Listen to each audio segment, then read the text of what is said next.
पुर से इस वक्त एक बड़ी खबर जहां पर पूर्व डीओ समेत 3 लोगों को गिरफ्तार किया गया है। शिक्षा विभाग में करप्शन वाली डायरी का ये पूरा मामला है। एसएसपी रायपुर ने मीडिया में इस मामले का खुलासा किया। जीआर चंद्राकर समेत 3 लोगों को गिरफ्तार किया गया है। संविदा नियुक्ति नहीं मिली तो साजिश रची थी। लोगों ने गार्ड की मदद से नकली डायरी तैयार की है। बड़ी खबर आपको बता रहे हैं रायपुर से, जहां पर पूर्व डीओ समेत 3 लोगों को गिरफ्तार किया गया है। शिक्षा विभाग में करप्शन वाली डायरी का यह पूरा मामला है।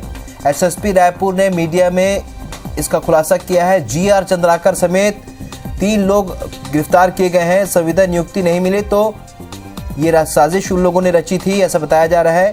गार्ड की मदद से नकली डायरी तैयार करवाई।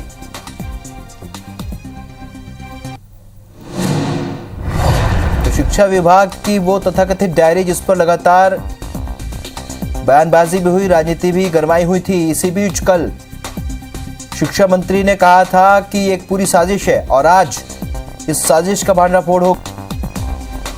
राजेश राज हमारे सहयोगी सीधे इस खबर पर इस वक्त हमारे साथ जुड़े हैं। राजेश, शिक्षा मंत्री ने कल ही कहा था कि ये पूरी साजिश है, आखिरकार इस पूरी साजिश का भांडाफोड़ हो गया है।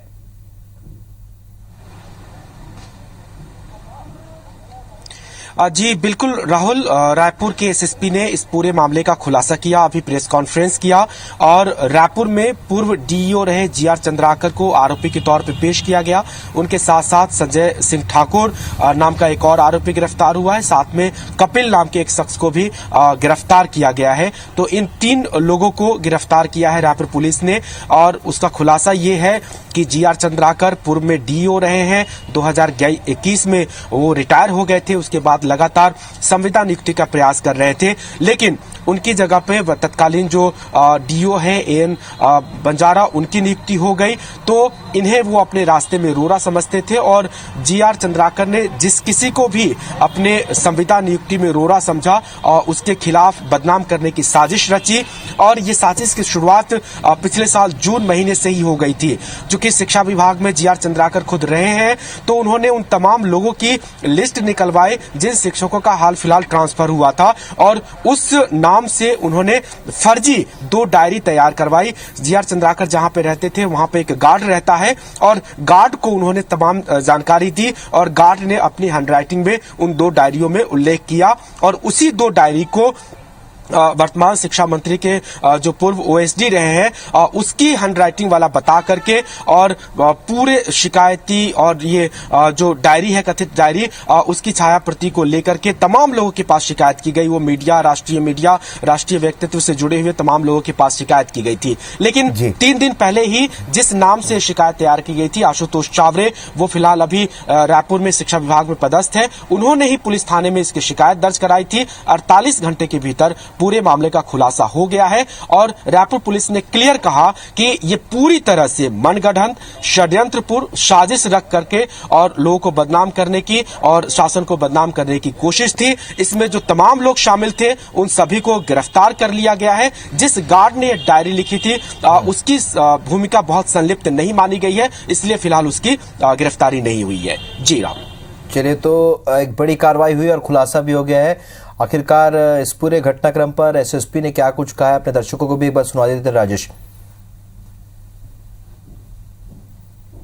स्कूल शिक्षा विभाग में खलबली मची थी क्योंकि एक पत्र पहुंच रहा था मीडिया वालों के पास, अधिकारियों के पास, नेताओं के पास और जिक्र किया जा रहा था कि करीब 300 से ज्यादा करोड़ की धांधली की गई है। आज उस मामले का खुलासा किया रायपुर पुलिस ने। 3 लोग अरेस्ट किए गए हैं। क्या पूरा इशू था, किस तरह से प्लान किया गया, इस पर बातचीत करेंगे। प्राइमरी सर, लगा क्या ये वाकई में कोई गड़बड़ी थी जिसको बताने की कोशिश थी या फिर विशुद्ध रूप से साजिश या रंजिश थी? इसमें विशुद्ध रूप से षड्यंत्र था। जो मुख्य आरोपी है जीआर चंद्राकर, उसने संविदा नियुक्ति के लिए अप्लाई किया हुआ था और संविदा नियुक्ति के लिए काफी स्ट्रांगली प्रयासरत भी था। उसका अपॉइंटमेंट नहीं होने की वजह से वो कुछ लोगों को इसका जिम्मेदार मानता था, जिसमें शिक्षा विभाग के अधिकारी बंजारा, केसी काबरा और कुछ अन्य लोग हैं। तो उसी रंजिश को मन में रखते हुए इसने ये पूरा षड्यंत्र किया। अलग अलग जो ट्रांसफर ऑर्डर्स होते हैं उन सबकी जानकारी संकलित करके काल्पनिक लेन देन की इसने एक डायरी बनाई, जिसको शिक्षा मंत्री के तत्कालीन पी अजय सोनी से जब्त होना, मतलब उससे लेकर के उसकी फोटोकॉपी करना बताए। तो जो अजय सोनी है उनकी लिखावट से भी बिल्कुल मेल नहीं खाती है और ये फिर आरोपियों की गिरफ्तारी हुई है। जीआर चंद्राकर जो शिक्षा विभाग में थे, 2021 जनवरी में सेवानिवृत्त हुए, उसने अपने मित्र संजय और उसके अंडर में काम करने वाले टाइपिस्ट कपिल के माध्यम से इस पूरे षड्यंत्र को रचा है और उन अधिकारियों की शिक्षा विभाग की छवि खराब करने के उद्देश्य से और अपनी एक तरीके से कह सकते हैं खुन्नस निकालने के उद्देश्य से उसने इस तरीके की शिकायत करी है। जी। अच्छा सर, ये शुरू कब हुआ था? मतलब कब से उसने प्लान करना शुरू किया और जो ये पत्र थे सब जगह भेजने का काम कब से शुरू किया? जो पूछताछ में उसने बताया कि जून से उसने इस दिशा में सोचना शुरू किया और लगभग से 3 से 4 महीने उसने जानकारी संकलित करी, कहाँ कहाँ ट्रांसफर हुआ है, जो पब्लिक डोमेन में ट्रांसफर ऑर्डर्स रहते हैं उनकी भी जानकारी लेकर के एक काल्पनिक लेन देन उसने बनाया और घर के पास में रहने वाले एक चौकीदार की लिखावट में ये उसने डायरी बनाई है। उस चौकीदार का भी हम लोगों ने उससे भी पूछताछ करी है और उसके बाद अपने मित्र संजय के माध्यम से इसको कपिल से टाइप करवाया और फिर स्पीड पोस्ट अभी 10 जनवरी को उन्होंने 20 से 25 जगह पे स्पीड पोस्ट करके भेजा है। तो इस तरह से इस पूरे मामले पूर्व डीईओ जीआर चंद्राकर इसके मास्टरमाइंड माने गए, जो कि संविदा नियुक्ति उनको लेनी थी और नहीं ले पाने के चलते उन्होंने बदनाम करने की कोशिश की अधिकारियों को और विभाग को और अब पुलिस ने इसका खुलासा कर लिया है। कैमरा पर्सन संजीव सिन्हा के साथ राजेश राज, IBC 24 रायपुर।